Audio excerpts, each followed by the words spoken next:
কোরআনে স্পষ্ট আয়াত আছে, সাবআ লায়ালিন ওয়া থামানিয়াতা আইয়াম, 7 রাত 8 দিন একটানা, 7 রাত 8 দিন একটানা ঝড় তুফান হয়েছে। 1 সেকেন্ডের জন্য বন্ধ হয় না তুফান। এই একটানা 8 দিন 7 রাতের তুফানে এই নাফরমান জাতি প্রত্যেকেই চিরতরে ধ্বংস হয়ে গেছে। বড় বড় গাছ যেমনি কাইটা ভাঙ্গা ভাঙ্গা পড়ে ঝড় তুফানে, এভাবে ভাঙ্গা ভাঙ্গা পড়ছে এই কওমে আদ, লুত আর হুদ আলাইহিস সালামের কওম। 3 নাম্বার সালেহ আলাইহিস সালামের কওম, কওমে সামুদ।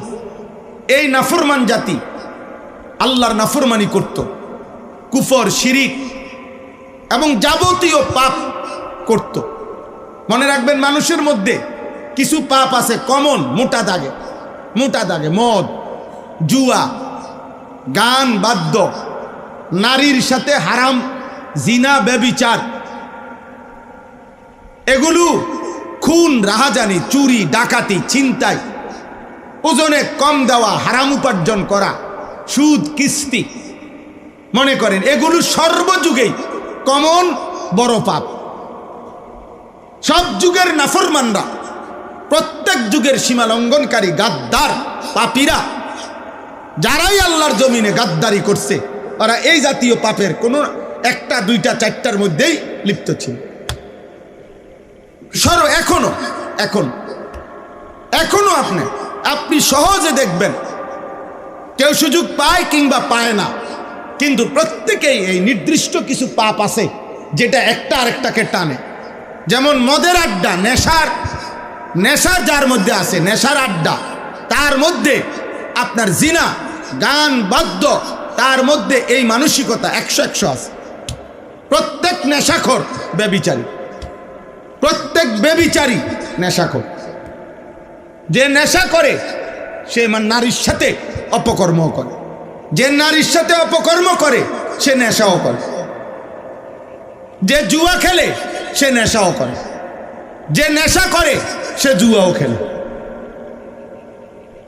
হারাম প্রেম যে করে ও মদের আড্ডা, জুয়ার আড্ডায়ও তার সম্পৃক্ততা আছে। সোজা কথা, মানে এগুলো একই খতিয়ানের, একই দাগের জমি। এই জাতীয় পাপ, এগুলো নিকৃষ্ট। প্রত্যেক যুগের পাপী যারা, নাফরমান যারা, সীমা লঙ্ঘনকারী যারা, বা তারা এই পাপগুলো কমন করে। নারীর সাথে গুনাহ, হারাম উপার্জন, অন্যায় জোর জবরদখল,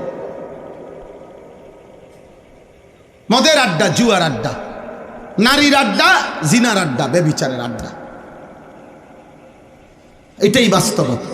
আর এরকম প্রত্যেক নাফরমান যখন আল্লাহর দিকে ফিরে না, আর একটা নির্দিষ্ট সময় আসলে আল্লাহ তাআলা ওদেরকে ধ্বংস করে দেয়। এই সালেহ আলাইহিস সালামের কওম, আল্লাহ তাআলা তাদেরও নাফরমানির কারণে একদিন রাত গভীরে ঘুমন্ত ফজরের ওয়াক্তে, ভোরবেলা একজন ফেরেশতা পাঠাইছেন। ফেরেশতা আইসা ওই জাতির উপরে একটা চিৎকার দিছে, চিৎকার। ফেরেশতার বিকট চিৎকারে ওই মানুষগুলো কান ফাইটা, ছোট বড়, নারী পুরুষ সব মরে গেছে। কোরআনে আছে, এই সূরাতে আছে। 4 নাম্বার লূত আলাইহিস সালামের কওম, যারা লজ্জাস্থানের চাহিদা পূরণের জন্য, যাদের আখলাক ছিল কুকুর শুকরের মতো, যাদের মূল চাহিদা ছিল লজ্জাস্থানের চাহিদা, বেঁচে থাকার একটাই উদ্দেশ্য ছিল তাদের, যে লজ্জাস্থানের চাহিদা পূরণ, জিনা, সমকামিতা, কখনো নারীর সাথে, কখনো পুরুষের সাথে, যেখানেই পাইতো কুত্তার মতো, শুকরের মতো, চাহিদা একটাই, লজ্জাস্থানের চাহিদা পূরণ। এই বেঈমানদের মানসিকতা ছিল এটা। 1000 লক্ষবার বলার পরেও নবী লূত ফিরে নাই, তারা শেষ পর্যন্ত রেখে দিছে। 5 নাম্বার হলো কওমে শুআইব আলাইহিস সালামের কওম, যাদের সবচেয়ে বড় পাপ ছিল আল্লাহর কুফর, শিরিক, মূর্তি পূজা তো করতই, আর সবচেয়ে বড় পাপ ছিল তারা হারাম উপার্জন করত।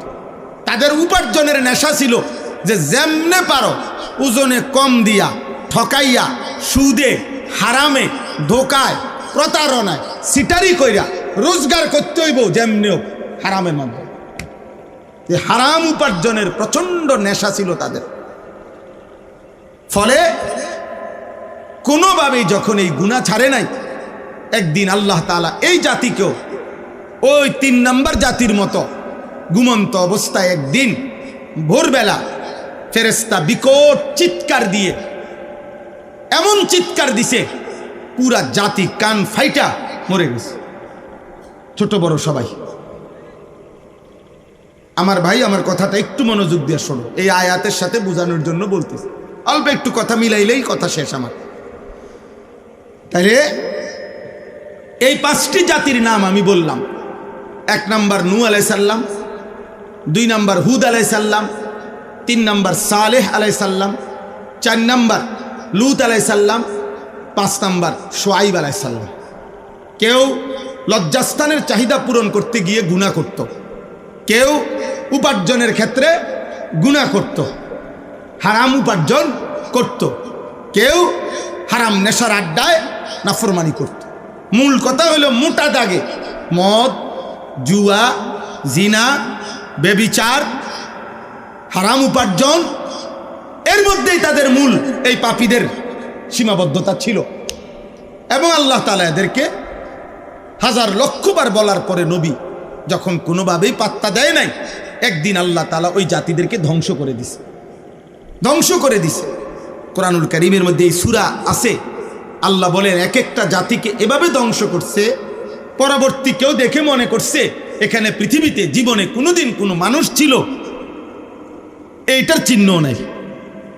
কাআন লাম ইয়াগনাউ ফিহা, যেন তারা এখানে কোনোদিন বসবাসই করে নাই, এমনভাবে নিশ্চিহ্ন করে দিছে, এইভাবে নিশ্চিহ্ন করে দিছে, এভাবে নিশ্চিহ্ন করে দিছে। এখন শুনেন, এই সূরাটা কোরআনুল কারীমের মধ্যে এই 5 জন নবীর আযাবের কওমের সম্প্রদায়ের আযাবের ঘটনা, পাপের ঘটনা, নবীদের তাদেরকে ফিরাইবার চেষ্টা, এই কথাগুলো অন্যান্য সূরার মধ্যেও আছে, কিন্তু সবচেয়ে বিস্তারিত পূর্ণাঙ্গভাবে এই সূরাটার মধ্যে আছে। কোন সূরা বলেন না? কোন সূরা? সূরা হুদ, 11 নম্বর সূরা। 2-1 জন বুঝবান, আপনারা বলেন কোন সূরা? এই সূরাতে। আচ্ছা, তাহলে এই সূরার মধ্যে নবীজি যখন এই সূরাটা নাজিল হইছে, নবী সাল্লাল্লাহু আলাইহি সাল্লাম খেয়াল করছে যে হায়, পাপের কারণে, নাফরমানির কারণে আল্লাহর আযাব পূর্ববর্তী জাতির উম্মতকে এভাবে একেবারে গোষ্ঠী শুদ্ধা নিশ্চিহ্ন করে দিছে। এই বিষয়টা নবীজির কলিজার মধ্যে খুব ভয় পেরেশানি তৈরি হয়েছে। নবী সাল্লাল্লাহু আলাইহি সাল্লাম এবার এই সূরা নাজিল হওয়ার পরে এত বেশি চিন্তিত আর পেরেশানি হয়ে গেছে যে আহা, আমার উম্মত যদি এরাও যদি এই পাপগুলোতে, এই মদে, জুয়া, নারী, জিনা, ব্যভিচার, লজ্জাস্থানের হারাম চাহিদা, উপার্জনের হারাম কামাই, আল্লাহর নাফরমানিতে লিপ্ত হয়, আমার কওম, আমার সম্প্রদায়, আমার উম্মত, তাদের পরিণতি কি হবে? আহা, আল্লাহ যদি তাদেরকেও চিরতরে ধ্বংস করে দেয়, এই টেনশনে এই পরিমাণ নবী অস্থির হয়ে গেছে, এই পরিমাণ কাঁদতে শুরু করছে। খোদার কসম, এই সূরা নাজিল হওয়ার পরেই, কিছুদিন পরেই আল্লাহ নবীর সর্বপ্রথম এই দাড়ি মুবারকের একটা চুল, 2টা চুল সাদা হয়ে গেছে। তখন হযরত আবু বকর সিদ্দিক রাদিয়াল্লাহু তাআলা আনহু, নবীজির কলিজার টুকরা সাহাবী আবু বকর, তিনি প্রথম নবীজিকে এটা দেখে জিজ্ঞেস করছে, ইয়া রাসূলুল্লাহ কাদ শিবতা, হে আল্লাহর নবী, আহা, আপনি তো দেখি বুড়ো হয়ে যাচ্ছেন, আপনার দি দাড়ি সাদা হওয়া শুরু হয়ে গেছে। আব্বা, তুমি মোবাইলটা নামায় লাও, নামায় লাও, এমনি শোনো বাবা, এমনি শোনো, তুমি শোনো, তোমার ভালোর জন্য শোনো আব্বা, কষ্টই করতেছো তো শোনো, ফায়দা হয় না ভাই, ফায়দা হয় না। ছোট ভাই, তোমরা তো বুঝতেছো না কোনোভাবেই। এই পৃথিবীতে খোদার কসম আমরা তোমাদের জন্য দরদি। আমি শুধু বক্তা হিসাবে চিন্তা করি না, কোনোদিনও। আমার জিন্দিগির কোনো আগামাতা নাই, রাত দিন নাই, পথেই খাই, পথেই ঘুমাই, গাড়িতেই ঘুমাই। হ্যাঁ, এজন্য বললাম দোস্ত, জীবনের সবচেয়ে বড় ব্যর্থতা, ছেলেদেরকে বলি আব্বা, কোনো মানুষের জীবনের সবচেয়ে বড় অভিশাপ কি? কোনো মানুষের জীবনের সবচেয়ে বড় অভিশাপ হলো এমন একজন আপনজন পায় নাই যে তাকে কাছে পেশাব পানি বরাবর, কিন্তু কোন মানুষের কাছে তো পেশাব পানি বরাবর হইতে পারে না। কাফের বেঈমানদের কাছে কুকুর ছাগল বরাবর। পৃথিবীর বহু দেশের মানুষ বেঈমান কাফের কুত্তার গোশত খায়, ছাগলের গোশত খায়। বুঝো নাই ভাই? সাপের গোশত খায় কেন? ও যে জানোয়ার, ও তো বেঈমান, ও তো বেঈমান। বেঈমান আর জানোয়ার বরাবর, কাফের আর জানোয়ার বরাবর আব্বা, বরাবর বরাবর। উলাইকা কাল আনআম, আল্লাহ কোরআনে বলছে বেঈমান জানোয়ার। বাল হুম আদাল, অথবা তার চাইতে নিকৃষ্ট। তুমি তো জানোয়ার না আব্বা, তুমি তো বেঈমানও না, তাহলে তুমি মুসলমান, তো কিছুটা ভিন্নতা থাকা উচিত না? প্রিয় ভাই, বলো ভাই, একজনই বলো, একজনই ভাবো। তুমি তো জানোয়ার না, তুমি তো ইহুদি না, খ্রিস্টান না, হিন্দু না, বৌদ্ধ না, নাস্তিক না, মুরতাদ না, তুমি মুসলমান। মুসলমানের আলাদা বিশেষত্ব থাকবে না? মুসলমানের চুল বেঈমানের মতো হবে কেন? মুসলমানের জামা পোশাক বেঈমানের মতো হবে কেন? মুসলমানের রুচি পছন্দ বেঈমানের মতো হবে কেন? তাহলে বেঈমানের সাথে তোমার পার্থক্য কি আব্বা? পার্থক্য কি? ইনসাফ করো, একজন ইনসাফ করো। মনে রাখো ভাইয়া, সব সময় মনে রাখো, এই পৃথিবীতে প্রতি মুহূর্তে শয়তানের দিকে যেমন মানুষ যায়, আল্লাহর দিকেও মানুষ আসে। আলো অন্ধকার আল্লাহরই কুদরত, ভালো মন্দ দুনিয়াতে আল্লাহরই কুদরত, আখিরাতেই শুধু আল্লাহ পাক সম্পূর্ণ আলাদা করুন। একদিকে সব ভালো জান্নাত, একদিকে সব মন্দ জাহান্নাম। দুনিয়াই একমাত্র এমন জায়গা যেখানে ভালো মন্দের মিশ্রণ হবে, যেখানে আলো অন্ধকারের মিশ্রণ হবে, যেখানে মিশ্রণ হবে। এজন্য বুঝতে শিখো প্রিয় ভাই, বুঝতে শিখো, বুঝতে শিখো। শুধু বক্তা হিসাবে আবারও বলছি না, আমাদের ফিকির এটা। তোমরা নওজোয়ান, তোমরা কিশোর, তোমরা যুবক, তোমাদের কারো বছর 13 বছর। রাসূলুল্লাহ সাল্লাল্লাহু আলাইহি সাল্লামের 13 বছরের সাহাবী হযরত যায়েদ ইবনে সাবিত যুদ্ধের জন্য নবীজির সামনে আসছে। আয়েশা তখন নবীজির সামনে বলছে, ইয়া রাসূলুল্লাহ, আমি যুদ্ধে যেতে চাই। আল্লাহর নবী বলছে, না, এত কম বয়সে যুদ্ধে নেব না। আমরা কিতাবে পড়ছি 13 বছরের সাহাবী হযরত যায়েদ ইবনে সাবিত ওনার আম্মারে হাত ধরে বলছে, মা, চোখের পানি ফেলে বলছে, মা, আপনি নবীকে বলেন, আমি খোদার কসম মা, আমি ঘরে ফিরবো না। আমারে যদি যুদ্ধে নাও নেয়, তাহলে নবীজিকে বলেন আমাকে অন্য কোনো দিনই কাজে লাগাইতে, কোনো না কোনো কাজ আমি করব, কিন্তু আমি ঘরে ফিরব। আল্লাহ নবী সাল্লাল্লাহু আলাইহি ওয়াসাল্লাম এই ছোট্ট সাহাবীকে দিয়েই পরবর্তীতে কোরআনুল কারীম যখন নাজিল হইতো, আল্লাহর কোরআন লেখাইতেন, কাতেবে ওয়াহি বানাইছেন, কোরআন লিখতেন, তিনি নবীজির সাথে থাকতেন। 14 বছরের সাহাবী রাফি ইবনে খাদিজ, সামুরা ইবনে জুনদুব, দুইজন একই বয়সী। যুদ্ধের ময়দানে নবী একজনকে নিছে, আরেকজন কান্না শুরু করছে। ওনার আব্বাকে বলছে, আব্বা, আপনি নবীকে বলেন, যাকে নিছে তার চাইতে গায়ে আমার শক্তি বেশি, আমি কুস্তি লাগলে ওরে হারাইতে পারো। এটা তো সবাই জানে এই ঘটনা। শেষ পর্যন্ত তো বিশুদ্ধ হাদিস। নবীজি বলছেন, আচ্ছা তাহলে লাগো দেখি। এরপরে উনি ঠিকই ওনারে যুদ্ধে হারাইছে, এরপরে আল্লাহ কুস্তিতে হারাইছে। আল্লাহ নবী সাল্লাল্লাহু আলাইহি সাল্লাম দুই ভাই, দুইজনকেই যুদ্ধে অংশগ্রহণ করাইছে। এই ভারতীয় উপমহাদেশে, এই যে বাংলাদেশ, ভারত, পাকিস্তান, এই তিনটাকে একসাথে বলে কি? ভারতীয় উপমহাদেশ।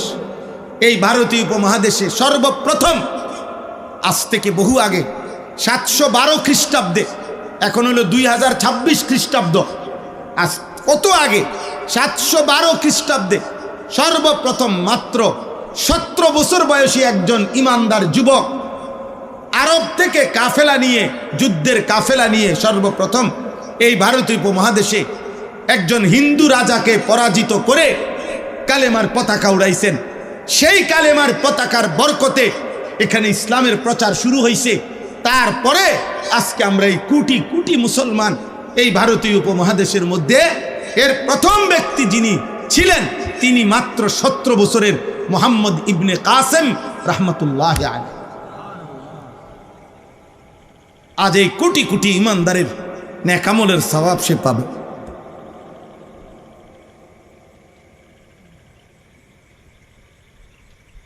এই আমাদের ইতিহাস বাবা, এমন সুন্দর জীবন আল্লাহ তোমাকে মুসলমানের ঘরে দিছিলেন, কেন নষ্ট করে দিলা? কেন নষ্ট করে দিলা? তোমরা শুনো, প্রয়োজনে নিজে পড়ে দেখো। এই পৃথিবীতে প্রত্যেক জাতি, ফেরাউন কেন ধ্বংস হয়েছে? গুনার কারণ। নমরুদ কেন ধ্বংস হয়েছে আব্বা? গুনার কারণ। কারুন কেন ধ্বংস হয়েছে? গুনার কারণ। হামান কেন ধ্বংস হয়েছে? গুনার কারণ। সাদ্দাত কেন ধ্বংস হয়েছে? গুনার কারণ। আব্রাহা কেন ধ্বংস হয়েছে? গুনার কারণে। ইবলিস কেন বরবাদ হয়েছে? গুনার কারণ।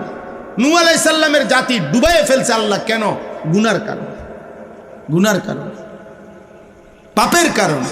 এই পাপ এগুলা, এই মদ, জুয়া, নারী, জিনা, বেবিচার, নারীর সাথে হারাম কাজ, সুদ, চুরি, ডাকাতি, ছিনতাই, রাহাজানি, অন্যায়, জোর জবরদখল, হারাম উপার্জন, এগুলোই ঘুরে ঘুরে প্রতিবার এমন মানুষগুলো এই পৃথিবীতে লাঞ্ছিত হয়েছে। একবার না দুইবার। এই পাপীগুলো শেষ পর্যন্ত বেইজ্জতি হয়েছেই হয়েছে। এই এখনো কোন যুগে এর ব্যতিক্রম হয় নাই, হয় নাই। সূর্যের উদিত হওয়াতে ব্যতিক্রম হয় না, চন্দ্রের উদিত হওয়াতে ব্যতিক্রম হয় না, রাত্র দিনের ধারাবাহিকতায় ব্যতিক্রম হয় না।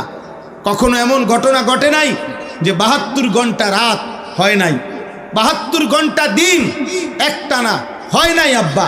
বরং আল্লাহ তাআলা যেভাবে এই নিজাম ঠিক রাখছেন, এটাও আল্লাহর নিজাম যে যুগে যুগে এই প্রত্যেক পাপী, সীমা লঙ্ঘনকারী আজ না হোক কাল শেষ পর্যন্ত লাঞ্ছিত, অপমানিত, ধ্বংসই হয়, ধ্বংসই হয়। এটাই বাস্তবতা। নবীজি সাল্লাল্লাহু আলাইহি সাল্লামের দাড়ি মোবারক পাইকা গেছে। নবীজি তখন বলছে, আবু বকর যখন জিজ্ঞেস করছি, ইয়া রাসূলুল্লাহ আপনার দাড়ির চুল পেকে গেছে, আপনি তো বুড়া হয়ে যাচ্ছেন। আল্লাহর কসম নবী চোখের পানি ফেলে তখন নবীজি বলছে, শাইয়াবাতনি হুদ। আবু বকর সূরা হুদের আযাবের বর্ণনা আমারে বুড়া বানায় ফেলছে, আমারে বুড়া বানায় ফেলছে।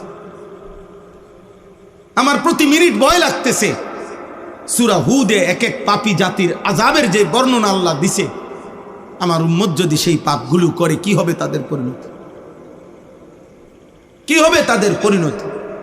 আজকে প্রিয় ভাই এটাই বলতে চাই, শুনো, তোমরা নওজোয়ান, তোমরা কিশোর, তোমরা যুবক, দিবানিশি তোমরা বলো ইনসাফের সাথে যে তোমরা মোবাইল দিয়ে কি করছো? এত নারী, এত ছবি, এত অশ্লীল উলঙ্গ দৃশ্য কেন দেখো আব্বা? একজন পুরুষের জন্য কতটা নারী দরকার? একজন কিশোর বয়স মাত্র 16 বছর, এত কম বয়সে এত নারী দেখে ফেললা, এটা তো কুত্তারও স্বভাব না, এটা তো শূকরেরও স্বভাব। কুত্তাও তো মনে হয় এত নারীর পিছনে ঘুরবে না। বিষয়টা কি? বিষয়টা কি বলো? নাচ, গান, মদ, জুয়া, মোবাইল, অশ্লীলতা, বেহায়াপনা, চুল, চেহারা, লেবাস, পোশাক, সব কিছুতে আল্লাহকে এভাবে ছেড়ে দিলা, কোরআনকে এভাবে ত্যাগ করলা, ইসলামকে এভাবে ত্যাগ করলা। মদিনার নবী সাল্লাল্লাহু আলাইহি সাল্লাম তায়েফের রক্তে যিনি ছাড়া দেহ লাল হইল, পবিত্র রক্তে নবীজির জুতা আর পায়ের তালু জট বাইধা গেছে জমাট। নবীজির সাহাবী জায়েদ বলছে, তায়েফের রক্তের কারণে আমি নবীর জুতা পা থেকে খুলতে পারছিলাম না। আল্লাহ নবী সারা রাত তায়েফে যখন পাথরের আঘাত খাইছে, ওই রাত্রে নবী সারা রাত দাঁড়িয়ে তাহাজ্জুদ নামাজ পড়ছে, রক্ত মাখা দেহ নিয়া, আর কামছে আল্লাহর কাছে, আল্লাহ আমার উম্মতরে মাফ করে দেন, মাফ করে দেন, মাফ করে দেন আল্লাহ, আপনি নারাজ হয়েন না। এত রক্ত দেখে আমার শরীরে আপনার যদি গুসা হয়, আপনি যদি আযাব দেন, তাইলে আমার জাতি শেষ হয়ে যাবে। সেই নবী সাল্লাল্লাহু আলাইহি ওয়াসাল্লাম হাসরের ময়দানে বলবে, উম্মত 365 দিনে একদিনও ফজরের নামাজ পড়তে পারলা না,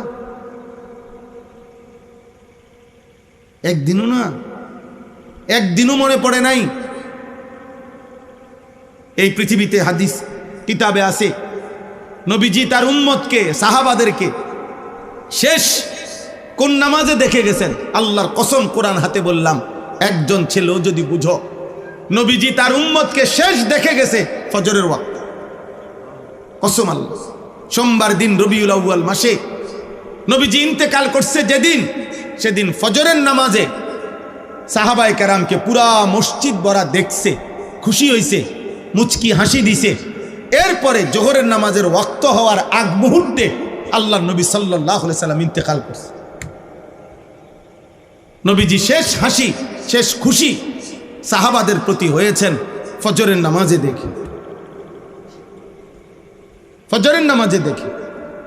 আল্লাহর নবী সাল্লাল্লাহু আলাইহি সাল্লাম যাকে ফজরের নামাজে দেখতেন না, তিনি বলতেন, স্পষ্ট হাদিসে আছে, ফজরের নামাজে যে মসজিদে যেত না নবীজির যুগে, নবীজি বলতেন, নিশ্চয়ই মুনাফিকের জন্য এশা এবং ফজরের জামাতে পড়া কঠিন।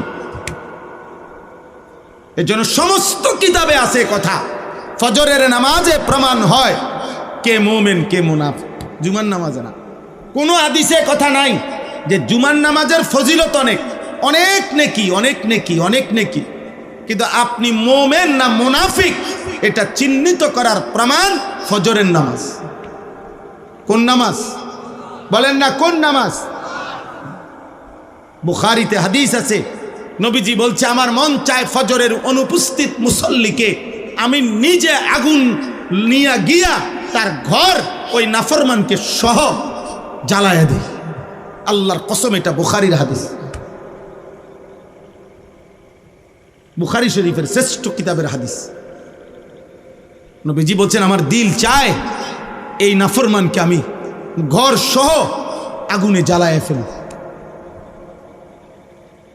যিনি তোমাকে আগুনে জ্বালায় ফেলতেই চাইছে দুনিয়াতে, আখেরাতে তুমি এই আমলনামা নিয়ে গিয়েই তোমারে সুপারিশ করে জান্নাত দিয়ে দিবে। সুপারিশ তোমার মামুর বাড়ি, হ্যাঁ, সুপারিশ তোমার আব্বার সম্পত্তি, হ্যাঁ। নবীর সুপারিশ মানে জিলাপি, নবীর সুপারিশ মানে বিরিয়ানির ফোটলা, নবীর সুপারিশ মানে খিচুড়ির ডেক। এই ভাবছেন না?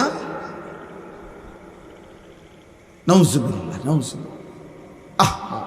আফসোসের বিষয়, তোমরা ছেলেরা মাশাআল্লাহ এতগুলো ছেলে পড়ছো, বলো আব্বা তোমরা দাঁড়াও, আমরা তোমরা গুনে গুনে দেখাই। এখানে বাবা চাচা মুরব্বী যারা আছে তারাই বলুক, তোমাদের এক পাশে যদি তোমরা দাঁড়াও, আমি দাঁড় করাই দেই, তো তোমাদের এখানে 100 ছেলে 500 ছেলেও যদি দাঁড় করায়, দেখা যাবে 480 জনের চেহারায় নামাজের কোনো চিহ্ন নাই। হায় হায় নিকৃষ্ট নাফরমান, যে কপাল আল্লাহকে সেজদা দেয় না, খোদার কসম, ও তো মানুষ না, ও তো হাইওয়ান, ও তো জানোয়ার, ও তো পশু, ও তো পশু। ওই কপালে তো থুতু মারা উচিত, যে কপাল আল্লাহকে সেজদা দেয়। কিতাবের মধ্যে আছে, কপাল আল্লাহ তাআলা দুনিয়াবি কোনো উপার্জনের কাজে লাগায় না। মানুষ হাত দিয়া ধরে, পাও দিয়া যায়, বুদ্ধি দিয়া দেমাগ দিয়া ভাবে, নাক দিয়া গন্ধ শোকে, মুখ দিয়া খায়, কান দিয়া শুনে, জিহ্বা দিয়া কথা বলে। দুনিয়ার যে কোনো বিষয়ে মানুষের এই অঙ্গগুলো কাজে লাগে, কিন্তু কপাল দিয়া মানুষ কিছু ধাক্কাও দেয় না, আজ্ঞায়ও না, পিচ্ছায়ও না, ধরেও না, আলগিও দেয় না, কিছুই না। কপাল দিয়া দুনিয়াবি, এই কপালের এই জায়গাটা দিয়ে দুনিয়াবি উপার্জনের কোনো কাজ, দুনিয়ার প্রয়োজন পূরণের কোনো কাজ লাগে না, এটা দরকার লাগে না, এটা স্পেশাল আলাদা কিতাবে আছে। আল্লাহর কসম, আল্লাহ তাআলা বলে, বান্দা তোর কপাল শুধু আমি আমার সেজদার জন্যই বানাইছি। যে কপাল আল্লাহকে সেজদা দেয় না, তোর কপালে থুতু, তোর কপালে থুতু, থু থু, তোর কপালে থুতু, থুতু, তোর কপালে থুতু, থুতু, তোর কপাল, ছি, ধিক তোর কপাল, ধিক তোর কপাল। নিকৃষ্ট জানোয়ার এটা, নিকৃষ্ট হাইওয়ান। প্রত্যেক বেনামাজি নাফাক, দেখবেন প্রত্যেক বেনামাজি পেশাব করে পানি নেন, প্রত্যেক বেনামাজি পায়খানা করে পবিত্র হয় না, এটা শতভাগ দুর্গন্ধ। এটা বেনামাজি মানেই নাফাক, বেনামাজি মানেই নাফাক, বেনামাজি মানেই নাফাক। বেড়া হোক বেড়ি হোক, বেনামাজি বেটা বেটি দুটোটাই নাফাক, দুটোটাই অসভ্য। বেনামাজির কোনো লজ্জা নাই, বেনামাজির কোনো শরম নাই, বেনামাজির কোনো হায়া নাই, বেনামাজির মধ্যে ইনসাফ নাই, বেনামাজির মধ্যে ভদ্রতা নাই, বেনামাজির মধ্যে মানবতা নাই, বেনামাজির মধ্যে কৃতজ্ঞতা নাই। কারণ এত বড় আসমানওয়ালা আল্লাহ গোটা কায়নাত দিয়ে যে তাকে লালন পালন করছে, এই গাদ্দার এমন নিকৃষ্ট গাদ্দার, এত কিছু দিয়েও যে তার থেকে সেজদা পায় না, তার মতো নিকৃষ্ট গাদ্দার কোনো কুত্তাও হয় না, কুত্তাও না, কুত্তাও না, কুত্তাও না, কোনো কুত্তাও না। যদি হিম্মত থাকে তো প্রতিবাদ করো, দাঁড়া এখন বল বেটা। যদি কোনো তোমার কাছে ভিন্ন যুক্তি থাকে, নাও আও, এনে দাঁড়ায় কও, আমরা শুনি। তুমি যদি আমার কথার বিকল্প যুক্তি দেখাইতে পারো তো আমার বিচার হইলে 10 জনের বিচারে যেটা হয় এটা আমি বলবো। আল্লাহ তাআলা আমাদেরকে এমন একটা সেকেন্ড নাই, মা কখনো রাগ করে, বাবা কখনো রাগ করে, স্ত্রীও কখনো রাগ করে, ছেলে মেয়ে কখনো রাগ করে, বন্ধু কখনো রাগ করে, কিন্তু আল্লাহ তাআলা আমারে দয়া করে না এমন একটা সেকেন্ড আসেনি। বলো না আব্বা, একটা ছেলে বলো, এমন একটা মুহূর্ত আছেনি যে মুহূর্তে আল্লাহর দয়া ছাড়া আমি চলতেছি? একটা ছেলে বলো আব্বা। ছি ছি ছি ছি, কেন নামাজ পড়ো না, কেন নামাজ পড়ো না? নবী সাল্লাল্লাহু আলাইহি ওয়াসাল্লাম বলছেন, আমাদের মাঝে আর বেঈমানের মাঝে চুক্তি, ওয়াদা, নামাজ। আমরা নামাজ পড়ব, বেঈমান পড়বে না। খোদার কসম, এটা হাদিস। আল আহদুল্লাযী বাইনানা ওয়া বাইনাহুম তারকুস সালাত।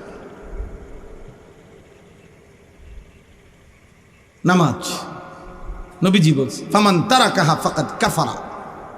নবীজি বলছে, যে নামাজ ছেড়ে দিল সে কাফের হলো, কুফরি করলো।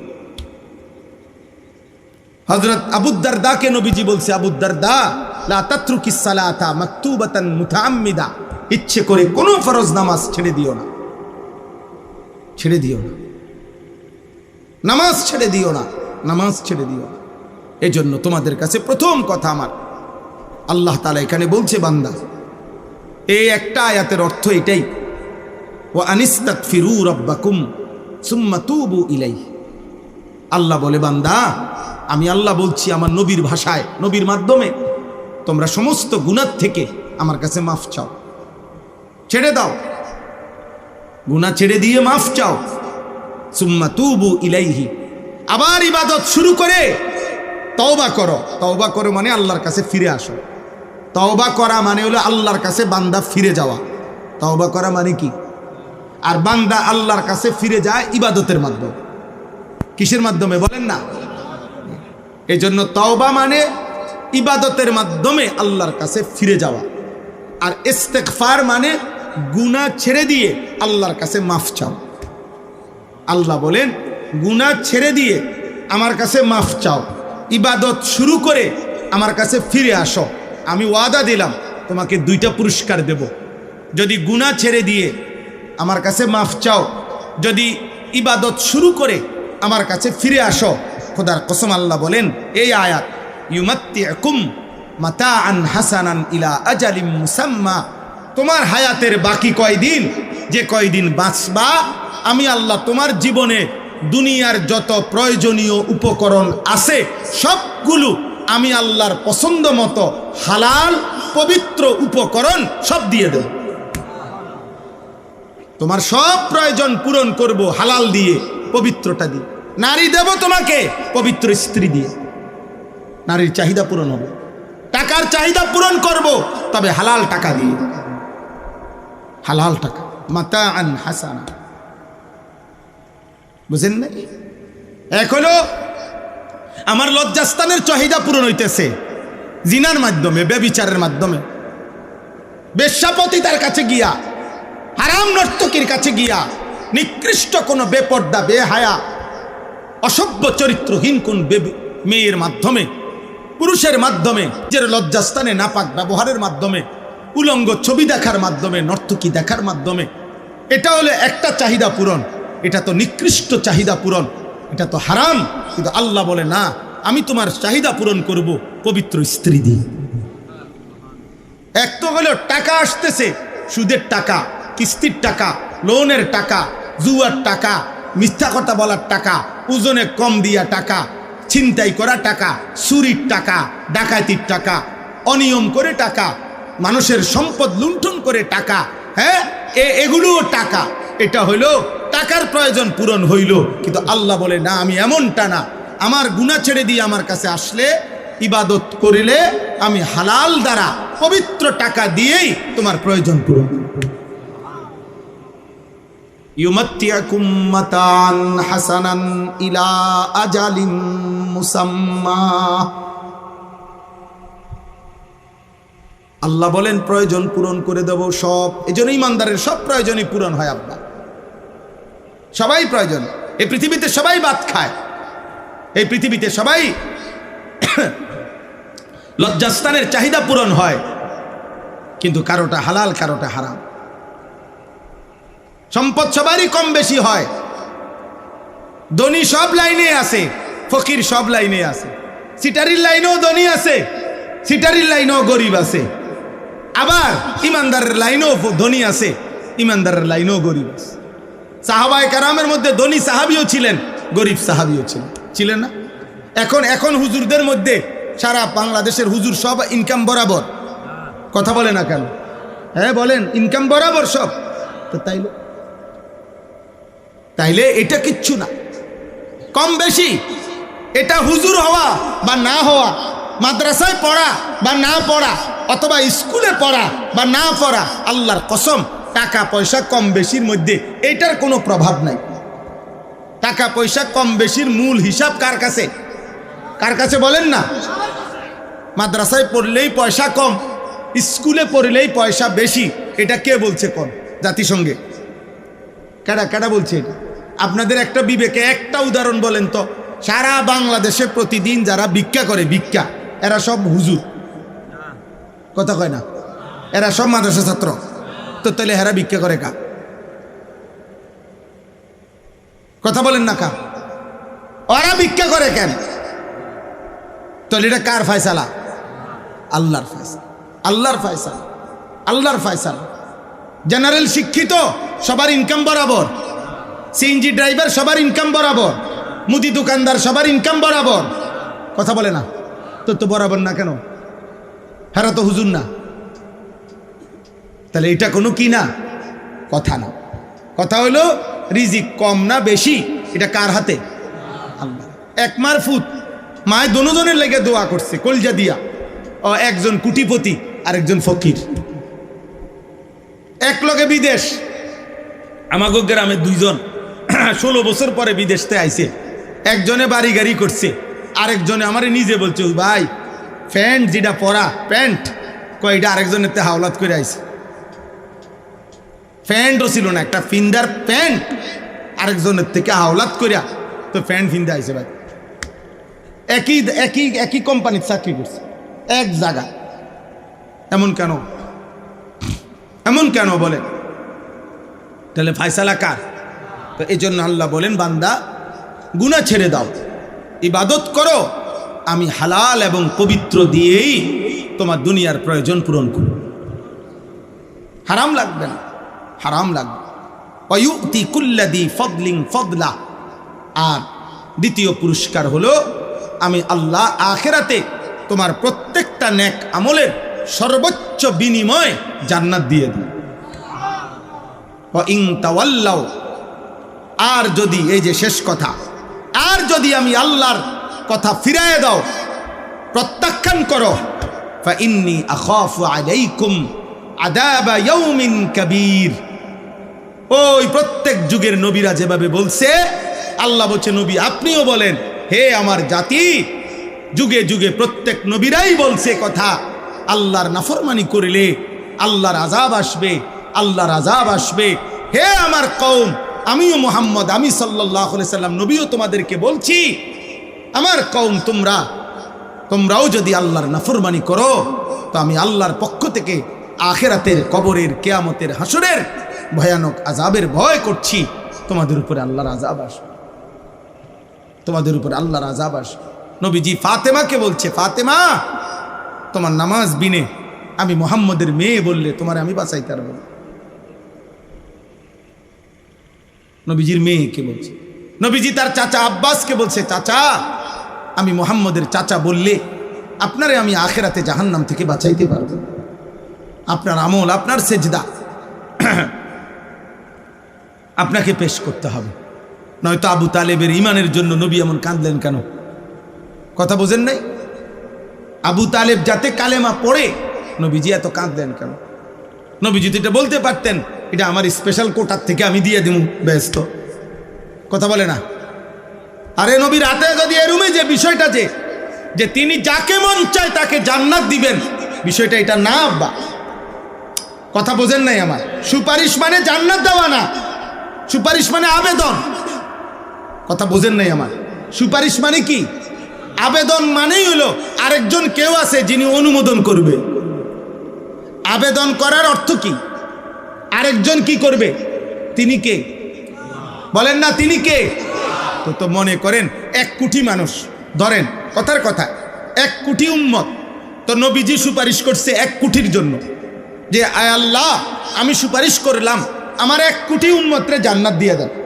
মনে করেন, আচ্ছা ঠিক আছে, আল্লাহ তাআলা বলল, বন্ধু আপনার উম্মতের একজন বাদে আমি সকলকেই জান্নাত দিলাম, যান, আপনার সুপারিশ নিলাম, একজনকে শুধু জাহান্নাম দিলাম।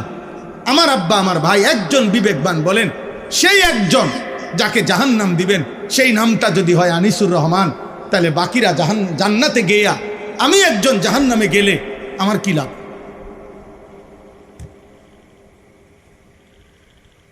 বাকিদের জান্নাতে যাওয়ার দ্বারা আমার কি লাভ? বলেন না, বলো না আব্বা, বলো। আমার দোস্ত, আমার ভাই, অতএব রাত অনেক হয়েছে। আমার প্রিয় ভাই হজরত মৌলানা সোয়াইব আহমদ আশরাফি দামাত বারাকাতুহুমুল আলিয়া, মৌলানা অনেক সুন্দর বয়ান করছে, শক্তভাবে বলছেন। শুধু বাহ্যিক প্রকাশ্যে মুনাফিকের, মুমিনের পরিচয় দিলে হবে না আব্বা। ভোটার আইডি কার্ড দিয়ে আখেরাত চলবে না রে আব্বা, জন্ম নিবন্ধন সনদ দিয়ে আখেরাত চলবে না, তোর কপালের সেজদা দিয়ে আখেরাত চলবে। হালাল হারামের পার্থক্য দিয়ে আখেরাত, সেজদা বন্দিগির মাধ্যমে আখেরাত। এজন্য আজকে রাত গভীরে আপনাদের সবার কাছে বললাম, ছেলেরা তোমাদের কাছেও বললাম, একটা ছেলেও যদি বুঝো, দয়া করে নিজেদের উপরে দয়া করো, নিজের উপরে রহম করো।